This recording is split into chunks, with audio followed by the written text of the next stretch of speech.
Hi, I'm Robert, and welcome to my Thursday remix edition of a video that I've had posted for several years. I like to remix these videos to make sure that they're clear and easy to understand and that they're up to date so there's no confusion and you understanding the material that you're looking for. I personally really like this video, one of the best videos I made for an issue that a lot of vehicles have, and you don't need to be guessing around what's wrong when your car has a misfire. So this video is going to give you step-by-step instructions on how to test your combustion engine for a misfire. Whether it's got a bad spark plug, a burnt valve, something stuck in the piston ring area, a cracked piston, a damaged cylinder wall, this video will help you troubleshoot that.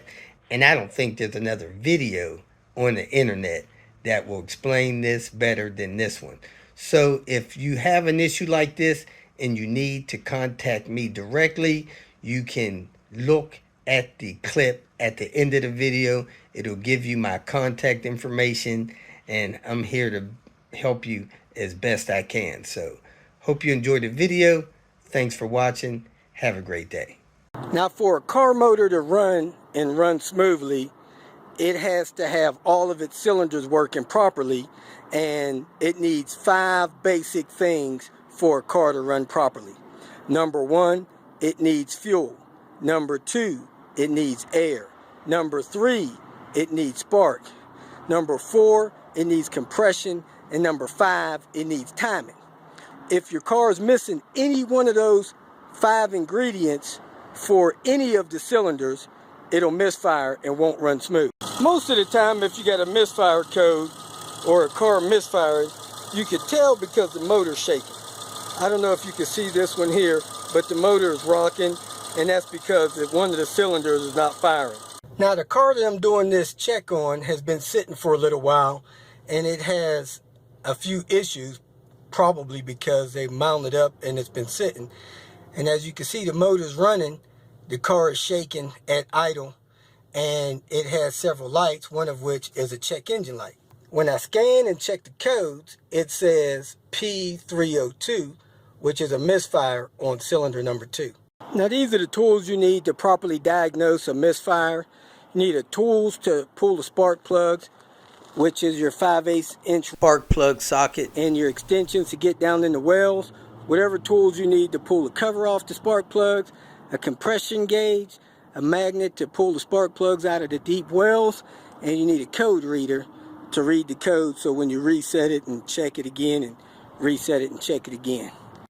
You should also have a spark plug gap gauge with you, so you can check the gap on the spark plugs. There's a few different things that can make a car misfire and not have its spark or not have its fuel, so we're going to go through these things one at a time. In general, if you have a single cylinder misfire like this car has, you need to troubleshoot that one cylinder. If you have a multi-cylinder misfire, you need to look at the possibilities that cause multiple misfires. Like this car is a 5-cylinder engine. A multiple misfire would mean that it has a general code P0300 for a misfire, and then it may say misfire number 1, misfire number 2, and on, all 5 cylinders misfiring. But this car only has one code and 1 cylinder misfiring, so we just need to diagnose why that 1 cylinder is misfiring. Now, there's a couple things that will cause a multiple misfire. Low fuel pressure will cause multiple misfire. Either you run out of gas or your fuel pump is not pumping the proper pressure. If you have a electronic problem, like some kind of relays going bad and not causing the fuel injectors to fire, that could cause a multiple misfire. If your mass airflow sensor or your map sensor is going bad and it's not letting the engine get the proper amount of air, that can cause a multiple misfire. If you have some kind of coil issue that, like the ignition coil is going bad, it may cause all of your spark plugs not to fire right. That'll cause a multiple misfire. At any rate, if you got a multiple misfire you're looking at a general common problem. If you have a cylinder misfire, you need to focus on that one cylinder. If you got a multiple misfire, check your air filter, check your mass flow sensor. But if the mass flow sensor is bad, you'll normally get a code for that. Check your fuel pressure. Some cars have a fuel pressure strainer valve that you can check fuel pressure on, or you can check your relay. You want to check things that are common, or a fuel pump, to see why you got a multiple cylinder misfire. Now, if you got a single cylinder misfire, you need to go through these troubleshooting steps that we're about to go to. Your first suspect of a single cylinder misfire is a bad spark plug. If you haven't changed your spark plugs as outlined in your owner's manual, go ahead and arrange to get those spark plugs changed or change them yourself. The first step I want to do is check the spark plugs, see if they look serviceable, and make sure it's getting spark. So you want to find the spark plugs. Normally it has a cover covering it, either a whole engine cover or a cover like this. So I'm going to pull that cover. I'm going to check spark plug number 1 and 2 so I can compare them. Let me go ahead, remove these 6 screws, access the spark plugs, and pull the spark plugs out. I got both of these spark plugs out, one from the number 1 cylinder and one from the number 2 cylinder. The one in the number 1 cylinder is a platinum plug, and it has a gap there at the tip. That gap should be 0.028 in this car. You need to figure out what that gap is on your car, make sure it's correct. When I look at the next plug, it looks like it's been replaced. It's a different type of plug, so somebody's been in here trying to figure out what the problem is. And if you look at the tip of it, let me stop shaking here. The tip of it looks oily. That is normally the sign of unburnt fuel. You can verify that by looking at websites and seeing what the different spark plugs look like under certain conditions. You can also smell it to see if it smells like unburnt fuel. So my number 1 spark plug looks dry and it had ash on it as if it's been firing.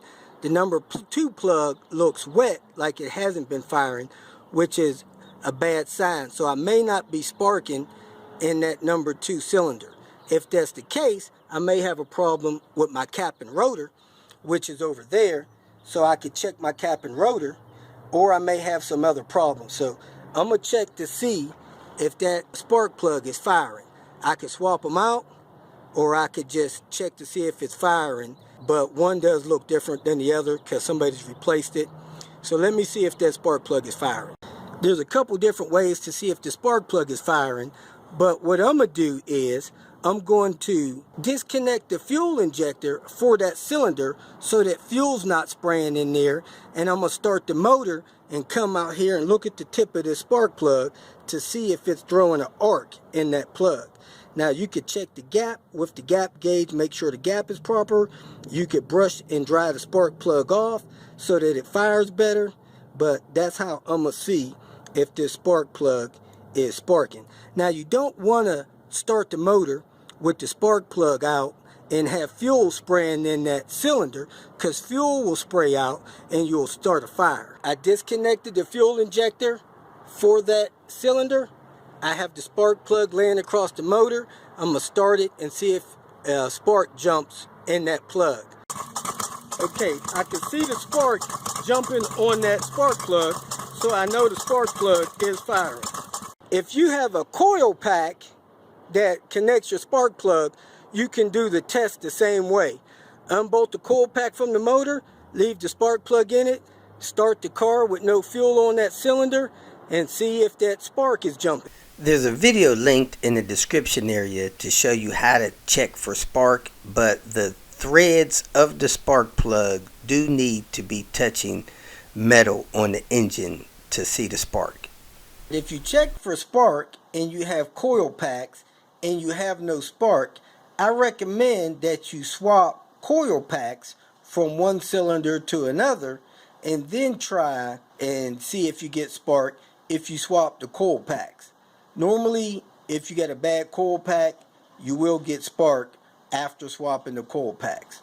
You can swap it and do the test like this, or you can swap them and drive the car and see if the misfire moves to another cylinder. Since I got spark, I know that my ignition system is likely good, and I either have a fuel problem or more than likely a compression problem on this cylinder.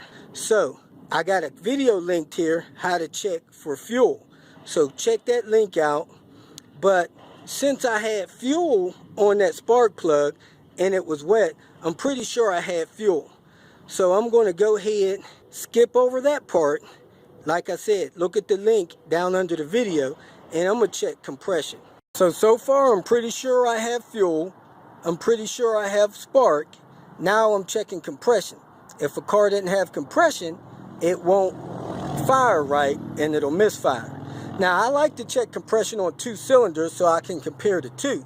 There's a couple things you want to look for when checking compression. One is very low compression numbers, which means that there's something in that cylinder that is preventing compression from being built.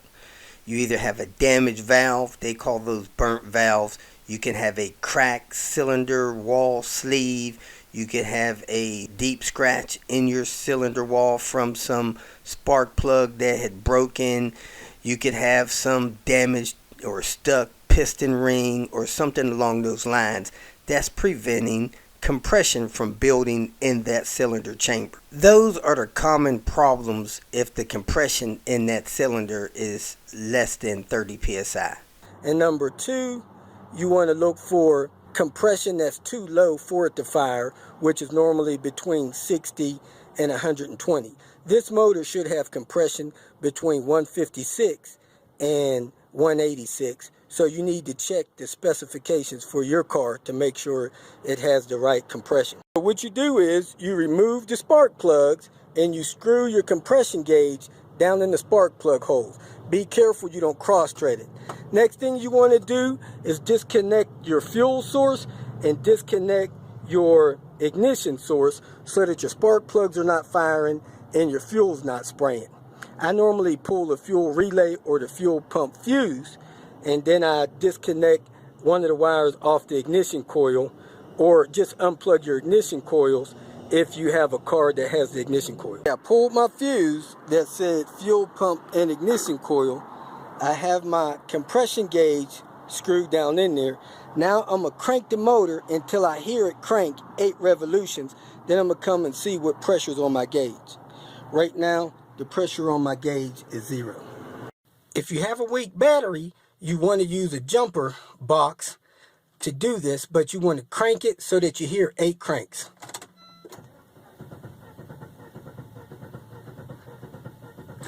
Alright, I heard 8 cranks. Let me go check, see what the compression is on number 1. My pressure on number 1 looks about 140 psi. The motor's cold. That's too high for a misfire. So let's check number 2. So I'm going to move this compression gauge over to number 2. So I relieved the pressure off the gauge, screwed it in number 2. Now I'm going to go crank number 2. Okay, I cranked this one around 8 times. And man, I don't have no pressure on it. Since this cylinder built 0 pressure in that chamber, I know there's some kind of issue with either the cylinder wall, the piston, the ring, or valve. And you can test that by putting pressure inside that cylinder. So you could take the compression gauge out, get a compressor, screw it in that cylinder, and send air in that cylinder. If you hear air coming out the exhaust, you know you have an exhaust valve problem. If you hear air coming into the intake manifold, then you have a intake valve problem. If you hear air coming out of the oil dipstick, then you have a piston problem. Either a piston damaged, the ring damaged, or the cylinder wall damaged.